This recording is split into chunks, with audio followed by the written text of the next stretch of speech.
I'm not agree with your analysis. I'm not agree with your information. This absolutely misguided information to you. From where you have picked up this type of garbage, I do not know. ये statement है Indian prime minister Narendra Modi का जब वो chief minister थे गुजरात के, जब वो BBC को इंटरव्यू दे रहे थे। रिसेंटली बीबीसी ने उन पर एक डॉक्यूमेंट्री बनाई थी, India the Modi question. Indian government ने इस डॉक्यूमेंट्री पर रोक भी लगा दी थी। इसके बारे में हम लोगों ने पिछले वीडियो में डिस्कस कर चुका है।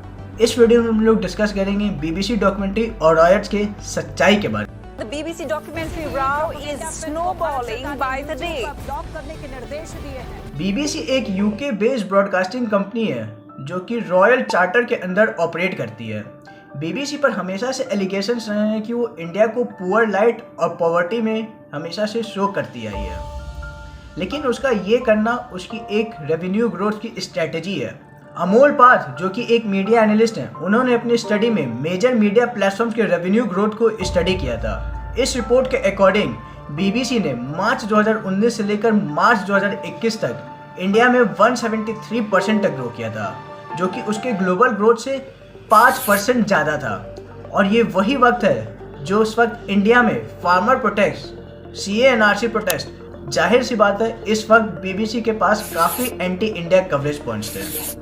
इसी सेम स्टडी के अनुसार 500 रैंडमली हेडलाइंस पिकअप किए गए, उसमें से 10 वर्ड्स जो इंडिया को रेफर कर रहे थे वो काफ़ी कॉमन थे, और वो 10 वर्ड्स थे Hindu, Muslim, violence, riot, mob, protest, Kashmir and cow.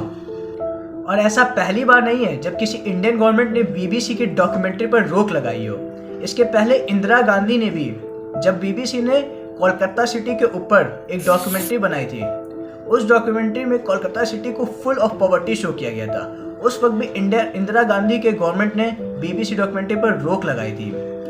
BBC ने इंदिरा गांधी के असैसिनेशन पर भी मूवी बनाई थी, कौम दे हीरे, जिसमें किलर्स के एक्शंस को जस्टिफाई और उन्हें ग्लोरीफाई किया गया था। इस मूवी पर भी इंडियन गवर्नमेंट ने बैन लगा दी थी।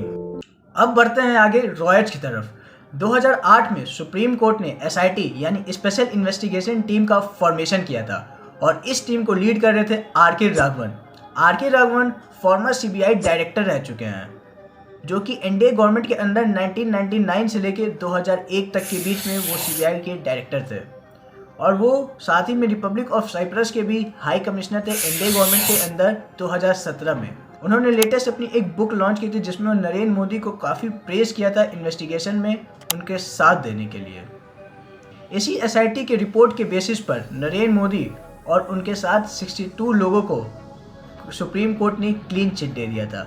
इसके पहले भी 2010 में SIT ने अपनी रिपोर्ट के अकॉर्डिंग नरेंद्र मोदी को इनोसेंट प्रूफ किया था, लेकिन इस रिपोर्ट को सुप्रीम कोर्ट ने एक्सेप्ट करने से मना कर दिया था और उन्हें कहा था कि आप फिर से इसको री इन्वेस्टिगेट कीजिए, क्योंकि SIT की रिपोर्ट जो थी वो एमिकस क्यूराई के रिपोर्ट के टोटली अपोजिट थी। एमिकस क्यूराई का मतलब होता है फ्रेंड ऑफ कोर्ट, यानी कि वो इस केस में लीगली तो इन्वॉल्व नहीं होता, बट वो सुप्रीम कोर्ट को इंफॉर्मेशन प्रोवाइड कर सकता है केसेस से रिलेटेड। इस एमिकस क्यूराई को लीड कर रहे थे राजू रामचंद्रन, जो कि उस वक्त सुप्रीम कोर्ट के सीनियर एडवोकेट थे।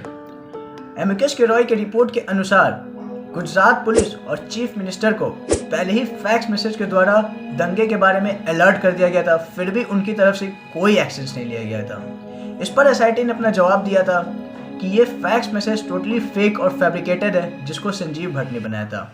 संजीव भट्ट उस वक्त IPS ऑफिसर थे गुजरात के। SIT का ये कहना था कि संजीव भट्ट ये बात, फैक्स मैसेज वाली बात, उन्होंने कभी अपने पास्ट इन्वेस्टिगेशंस के दौरान कभी नहीं बताई है। ये बात उन्होंने सिर्फ एमिकस क्यूराई को ही आखिर क्यों बताई? नहीं सारुण के यहाँ कुछ तो गड़बड़ है, जरूर कोई ना कोई गड़बड़। एमिकस क्यूराई के रिपोर्ट के अकॉर्डिंग नरेंद्र मोदी ने मीडिया में प्रोवोकेटिव स्टेटमेंट दिया था। उनका कहना था कि नरेंद्र मोदी ने मीडिया में ये कहा था कि ये रॉयट्स गोधरा ट्रेन केस का रिजल्ट था। हालांकि SIT ने इस बात को एक्सेप्ट करने से रिफ्यूज कर दिया था। उनका कहना था कि जब वो उस मीडिया चैनल के पास गए उस इंटरव्यू की रिकॉर्डिंग का CD लेने, तो उन्हें मना कर दिया गया था। SIT का ये कहना था कि ये केस गोधरा ट्रेन केस का एक्शन रिएक्शन नहीं था। एसआईटी ने एहसान जाफरी के क्लोजर रिपोर्ट दे दिया ये कहकर कि एहसान जाफरी ने मॉब को प्रोवोक किया था जो गोधरा इंसिडेंट का रिवेंज लेने वहां आए थे। याद रहे, एसआईटी ने अपनी रिपोर्ट में ये कहा था कि ये केस एक्शन रिजल्ट नहीं है गोधरा ट्रेन केस का। एमिकस कुराई ने अपनी रिपोर्ट में ये कहा था कि 27 फरवरी 2002 को सीएम मोदी ने अपने रेसिडेंशियल पर मीटिंग रखी थी रॉयट्स को लेकर। इस मीटिंग में सीएम मोदी ने पुलिस ऑफिसर्स को ये इंस्ट्रक्शन दिए गए थे कि टू गो सॉफ्टर और हिंदुओं को अपना एंगर जताने का मौका दिया जाए।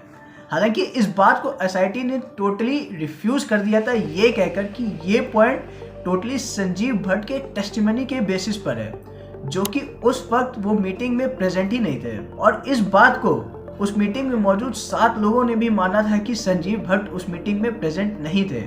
इन्वेस्टिगेशन से ये पता चला कि जिस वक्त जब मीटिंग हो रही थी तो संजीव भट्ट की फोन की लोकेशन नरेंद्र मोदी के रेसिडेंशियल से 1.5 घंटे दूर पाई गई थी। हरेन पांड्या जो उस वक्त गुजरात के होम मिनिस्टर थे, उन्होंने भी कहा था कि संजीव भट्ट उस वक्त मीटिंग में मौजूद नहीं थे, लेकिन उन्होंने ट्रिब्यूनल को अपने स्टेटमेंट में ये बताया था कि सीएम मोदी ने पुलिस ऑफिसर्स को इंस्ट्रक्शंस दिए थे कि हिंदुओं को गोधरा ट्रेन इंसिडेंट के एंगर को जताने का मौका दिया जाए। हरेन पांड्या ये स्टेटमेंट देते वक्त उन्होंने अपनी कंडीशन रखी थी कि उनकी आइडेंटिटी रिवील ना हो। 13 मई 2002 को उन्होंने ये स्टेटमेंट दिया और 26 मार्च 2003 को उनकी हत्या कर दी जाती है।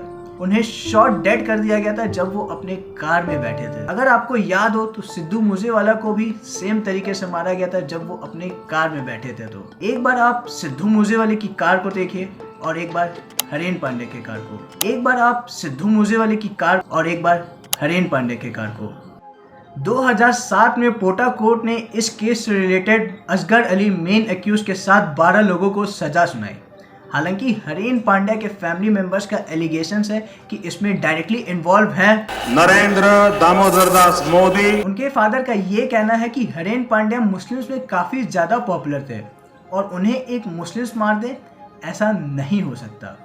और उनका मानना है कि उन्हें इस केस रिलेटेड अभी तक जस्टिस नहीं मिली है और वो अभी तक जस्टिस की गुहार कर रहे हैं। मैंने इस वीडियो में सारी पॉइंट्स आपके सामने रख दी, बीबीसी के बारे में भी और रॉयट्स के बारे में भी।